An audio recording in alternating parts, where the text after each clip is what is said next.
Véritable success story de la radio Espace Guinée, les Grandes Gueules, détentrices des meilleurs scores radio en Guinée de la meilleure émission talk show, a donné le créneau horaire du départ au bureau et du retour à la maison, récoltant depuis des années consécutives le titre d'émission la plus écoutée en Guinée, toutes catégories confondues.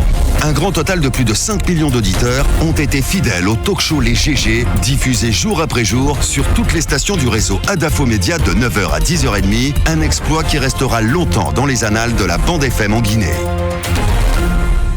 Également sur Kania Zik, vous nous écoutez du côté de Kindia sur cette radio. Bienvenue à ceux qui nous écoutent du côté de Zérékoré sur 99.7.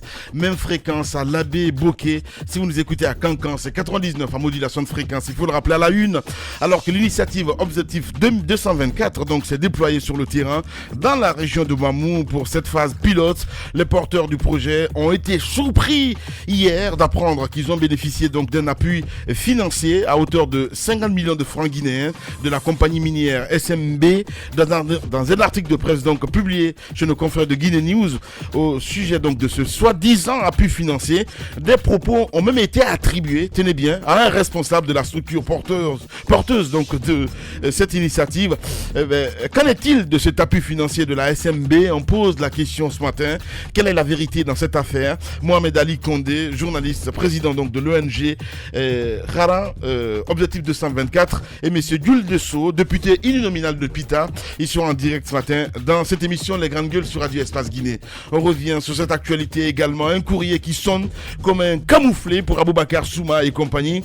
L'International de l'éducation donc annonce avoir rejeté la part de cotisation du SLEG version Aboubacar Souma qui voulait verser donc auprès d'elle au compte de l'année 2019 au profit donc de celui de Dame Kadiatouba. Pire, cette organisation internationale de l'éducation ne reconnaît pas la branche du SLEG d'Aboubacar Souma qu'elle qualifie même de dissidente. Depuis, comme prise de rage, Aboubacar Souma, il s'est laissé aller, incontrôlable, semble d'en faire donc la diffamation à l'encontre de sa rivale.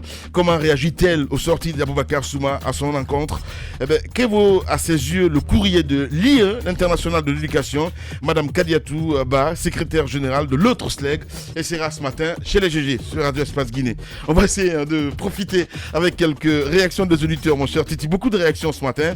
Afra Moussama Kadabi qui réagit. Bonjour Lamine, bonjour à toute l'équipe des GG. Toutes les larmes de nos pauvres sœurs et mamans en suivant donc le match du Sidi ne peuvent pas conduire cette équipe à la victoire. Cette équipe est maudite, mal formée avec des apatrides de première heure et c'est sans souci donc ils écartent des jeunes joueurs locaux pour des apatrides qui ne jouent même pas dans leur club. Oh mon Dieu, foutaise. Et là, non pas lui, mais plutôt notre ami Alpha Moussa Makadabi qui réagit ce matin. Mohamed Mara, justement, lui aussi il réagit. Bonjour les grandes gueules, n'ayez pas peur de le dire. Amadou Diaby est ce taffériste qui nous bombarde de putes et de binations amputées de toute forme de patriotisme. Le problème est qu'il est soutenu donc par le palais et Antonio qui n'ose pas l'affronter. Trop de corruption et d'affairisme à la Fédération guinéenne de football. Mohamed Mara, hors de lui-même ce matin, qui réagit. On reste dans le sillage avec Youssouf Nova aussi. Bonjour les grandes gueules. Lui, il perd pas espoir. Il dit, nous serons donc en quart de finale. Inch'Allah, l'espoir est permis. Vive le Sidi national de Guinée. Voilà, sinon, il y a la junior aussi qui réagit de l'autre côté. Le pauvre pute est sous pression. Au premier match, il a fait asseoir donc Deco. On l'a voulu hier. Il l'aligne et vous critiquez. Donc c'est la junior qui nous envoie ce message. Quelques réactions évidemment toujours sur les réseaux sociaux. On a ce auditeur aussi qui réagit. Je peux me permettre, oui.